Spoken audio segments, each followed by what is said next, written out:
Hello everyone, this is Crota giving you a shoutcast in a game between EG's LzGamer and Mouse Thorzain here on Zelnaga Caverns. Thorzain spawning as the red Terran player on the south side of the map, meanwhile LzGamer spawning on the north side of the map as the yellow Terran. So this is Terran versus Terran here in the Zelnaga Caverns. Game 1, an exciting matchup on Tall Dream Altar. LzGamer opening up, I believe, with triple Reaper play, but accidentally losing one of his early Reapers, really slowing down his harassment. Thorzain able to get up a very strong economy, and LzGamer just had a difficult time just trying to push his way back into this game after a very effective medevac drops. You can see Thorzain currently mining away, only mining off the closer mineral patches right now. So Thorzain, by mining only from the close mineral patches, he should have a stronger economy. As you can see that LzGamer is currently not doing that. And it's these little things that really make a lot of difference in the long run. You can see slight economic advantages for, I would believe, Thorzain at this time. But it looks like LZ does have a decent economy as well. Excuse me. Anyways, back into the game, Thorzain now opening up with the barracks, both sides pretty much sticking to that same exact strategy. Will be getting the refinery as well. Thorzain getting up that refinery a little bit sooner than LzGamer, as LzGamer now pretty much doing the same exact build. Now, Zelnaga Caverns is a much smaller map than Tall Dream Altar, so we'll see how this game plays out. LzGamer probably chose this map out of the remaining map pool just because he knew that if he lost in terms of a macro game, perhaps he can try to win a more tactical game on a smaller map that doesn't have as many expansion points and is a little bit easier to put pressure on your opponent. SCV now coming in there. We also see an SCV coming down from LZ. So LZ going to be coming into this location in just a moment as well. A Marine will be trained first.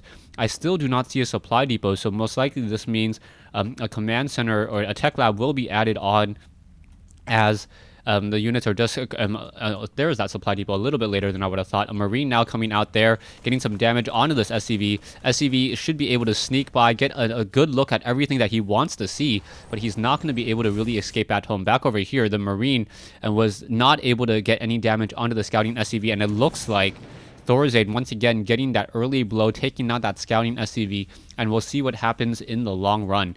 Looks like another factory going to be built over here on the north side, so that was a little bit of a delay in terms of getting that factory. Not quite sure why Thorzain waited to get that supply depot until a little bit later, but it doesn't look like it really supply locked him too much, and the factory is just, I believe, a little bit behind. LZ is a little bit faster, and we'll see if that makes any real long-term difference. LZ now getting a second refinery as well, so we may be seeing Banshees here on Zelnaga Caverns as a reactor now coming in from Thorzain. So Thorzain looking to perhaps build some additional Marines, and this may be Marine tech.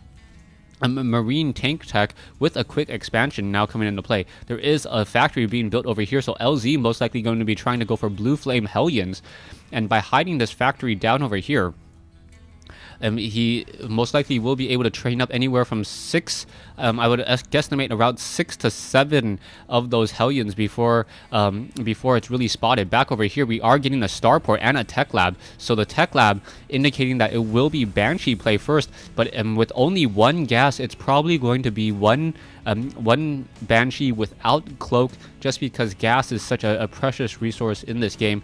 As the command center about to be completed, more Marines being trained, tech lab now completed as well, and Thorzain, the timing on this build so tight. As soon as he lands, he will have just enough for a Banshee, and that Banshee should be able to get some damage on those Hellions. A very natural counter there. Going for a reactor over here, so LZ deciding to go for a reactor instead of just straight up training any of those Hellions, and that is an arguable case. The reactor does take 50 seconds to build, so you need to train up 4 Hellions before it's really worthwhile, and you can see that there's only about 50 seconds left, so it may not work out all too well there. One Hellion trying to take its way up the ramp, unable to do so. Too many Marines in a very nice spread. The Hellion would not be able to get that much splash damage, and you can see that there are Marines over here just simply lying in wait. 3 Hellions being trained at a time. A Banshee now being queued out and moved out there, as we are getting a second refinery now.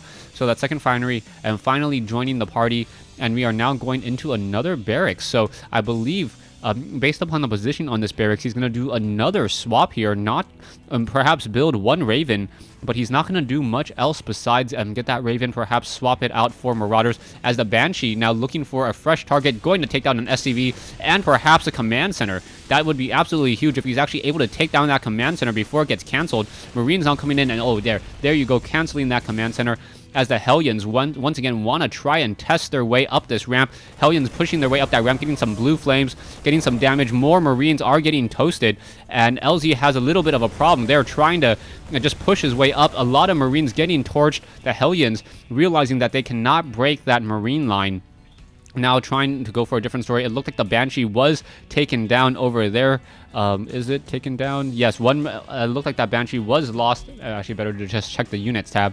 Yeah, Banshee was lost, most likely taken down by that Marine, as Hellions, 6 Hellions in play, looking to get some damage onto those Marines here. There is a Raven now out, and the Hellions just pushing on a lot of damage, and with an auto turret, that auto turret is going to get a lot of damage in, and because it is armored and not a light unit, the Hellions being forced to turn around. Losses a little bit or much higher for LzGamer at this point, 400 or 550 resources higher, as Thorzain already continuing his lead and establishing his natural expansion here. Siege tanks most likely will have siege tech in just a moment. As I say that, there is no siege tech currently being researched, but there is one thing going for LZ at this time. He does have a lot of gas. By training up a lot of Hellions, it does afford him a lot of gas. And that gas perhaps will become into Banshee play. Banshees would work out fairly well. Banshee and Hellion, the Hellions to take down the Marines, and then the Banshees to finish up anything else there. The Hellions quickly just trying to come in, and now they're just trying to finish off the rest of this battle here. Another auto turret being dropped down. It is quickly finished, as the SCVs now trying to get as much damage as possible, or just trying to run away and not get taken down there. But the Hellions have gotten some worker kills there. So finally, worker kills 8 compared to worker kills 2. But overall, unit-wise, 38 harvesters still for Thorzain. Meanwhile, 29 SCVs for LZ, as a command center now being lifted off, going to be reestablished here. SCVs are getting transferred already. The reactor on the factory still training up more and more of those units there. No cloaking research yet, even though we have a large amount of minerals and a large amount of gas for LZ to sit on. And that is a bit of a surprise, but perhaps he thinks that with that one Raven in the air, it is not worth it to get cloaking at this time. We do see armory now being built, so Thorzain once again another step ahead. It appears, as that armory completes, we should be seeing some Thors, and Thor's the perfect counter to those Banshees. The Thors with a very long range, dealing dealing a large amount of damage, even though they do not attack that quickly. A Marine making its way over, stimming, trying to fight against a Hellion, and that is never going to be a fair fight, especially with that blue flame research. And now 3 Marines making their way over. You saw a nice split on those Marines in the process, as now a medevac looking to perhaps even up the score and get a drop down. So LzGamer may get a lot of worker kills here in just a moment. He does not have siege tech just quite yet, as one Marine quickly tries to run in, going to get easily taken out there, and now 3 siege tanks and more happening. We also see a drop of Marines perhaps coming in from the far side. No missile turrets to be found, and with only Banshees now being trained, those Banshees are not going to be able to deal nearly that much damage. There is one missile turret in the mineral line, but it's not going to be able to stop these Marines from unloading and just taking down multiple buildings, perhaps those tech labs. Hellions now quickly trying to make their way over, getting some damage onto those units there. 4 Hellions have arrived and simply taken out. Meanwhile, back over here, the Hellions unable to find their target onto those SCVs, but this may become very bad. There are a lot of SCVs getting torched here, and now Thorzain losing a lot of workers. 30 workers have been killed, and still adding more and more to that. So 34 workers, and wow, we are now even in terms of total SCV count on both sides, and nicely done by LZ, utilizing a very smart tactical play using those Hellions, and those Hellions have now evened up the economy. Army-wise, though, Thorzain still has a slight advantage, so as long as LZ does not try to push what he thinks is a natural advantage, he is not going to have a problem. But no, he is engaging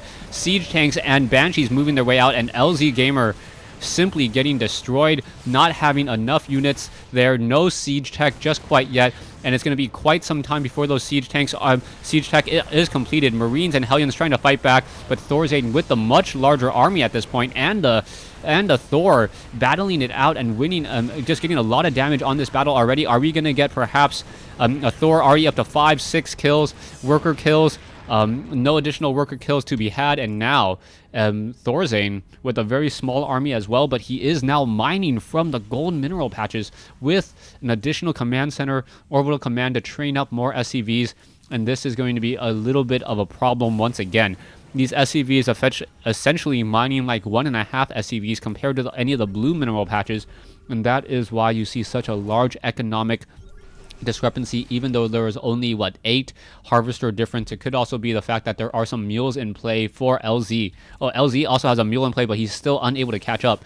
Thor is now being added once again. The Thor moving rather slowly, one of the slowest ground units around the game, as the medevac and Viking down over here, a siege tank offering protection, and now it looks like LZ trying to equalize with another drop, but it doesn't look like it will work. Thorzain already getting 2 missile turrets down, and those missile turrets should be able to shut down a medevac that is already at 1/3 life. Siege tanks and marauders capturing the Xel'Naga watchtower here, establishing an even stronger map control and map presence, as information is just so critical in this battle. This poor medevac going to simply fly into the range of a missile turret, get shot down, and that was just another set of losses. Things not going in the way of LZ at this time. Army-wise, there is a 1,700 resource difference. LzGamer does have the benefit that he is already sieged up, but his siege tanks are not upgraded. Thorzain's are upgraded 1-0, in addition to those Thors who also share the same exact weapons and armor upgrades. Viking now making their way out. Perhaps that Raven will be able to get some damage in as the siege tanks are unsieging, and it looks like they're trying to move out, perhaps to take down some of these destructible rocks. Another base needs to be established, and LZ has to be careful about this. He cannot simply leave his siege tanks unsieged. He needs to clear rocks or siege them up for what will be an encroaching army of units. And now in comes the Hellions over here. The siege tanks are down over here as well. There are some siege tanks hiding out by the Xel'Naga watchtower, and now main SCVs now battling it out. Siege tanks now trying to come in as well. 2 siege tanks over here. They're going to get quickly cleaned up. So Thorzain out of position here. The Marauders now trying to battle their way through, but not able to do anything at all. But now in come the siege tanks now moving back. A lot of those SCVs were lost though, so a lot of those SCVs taking a lot of damage. Siege tanks quickly finishing off those early Hellions, and now Vikings now making their way out into the battle as well. More auto turrets being dropped down. Perhaps 2 or 3 more should swing the tide of this battle. And now LZ, who was trying to push an advantage, and when he didn't have one, simply lost way too many units here. And I believe Thorzain, with such a strong economic lead and such a dominating army presence, should take the game in just a matter of moments here. Just calling it now, unless LzGamer makes a critical micro play, or Thorzain makes a critical micro mistake. But yeah, there it is. At this point, all Thorzain needed to do was just attack, move with his superior forces, and take the win. Thanks for watching. Thanks for listening. Thorzain winning this series 2-0 as winning this series 2-0, and there will not be a game 3. The game 3 link in the description is just a misleading button. Do not go ahead and click there. Thanks for watching. Thanks for listening. Hope you guys enjoyed this 1v1 replay here on Xel'Naga Caverns.